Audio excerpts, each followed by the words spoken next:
Bonjour à tous. Alors aujourd'hui, on va vous présenter une nouvelle activité. On va faire de la pâte à sel, mais une pâte à sel assez différente parce que normalement une pâte à sel ça reste blanc et on peut le peindre ensuite, mais là on va essayer de les colorer avant même de les cuire. Donc on va en faire une de couleur orange, jaune, grâce au curcuma, bleu avec une craie bleue et rose avec une craie rose. Donc il faut donc 3 récipients pour pouvoir partager les 3 parties pour les 3 couleurs. Il faut en tout 2 verres de farine, un verre d'eau tiède et un verre de sel. Pour colorer la pâte à sel en rose et bleu, il faut colorer le sel. Donc ils vont vous montrer comment colorer le sel. Et ensuite on vous montrera pour le curcuma et la fabrication totale de la pâte à sel.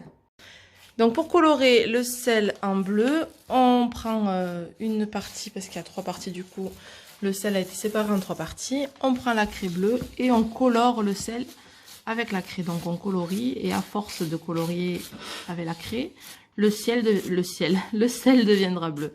Et de ce côté-là, il deviendra rose une fois le travail effectué. Voilà, donc là, avec la craie rose, je colore, je rassemble, je frotte ma craie, le sel devient rose. Et après jusqu'à obtention de la bonne couleur, et le mélange pourra se faire avec la farine et l'eau pour la création de la pâte à sel. Nous avons donc notre sel rose coloré avec la craie, notre sel bleu coloré avec la craie.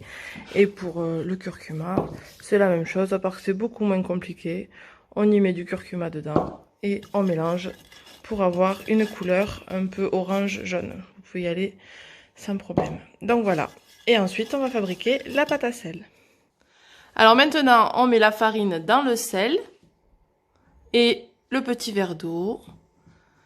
Le pétrissage se fait donc à la main pour obtenir la pâte à sel. On mélange, on mélange, on mélange.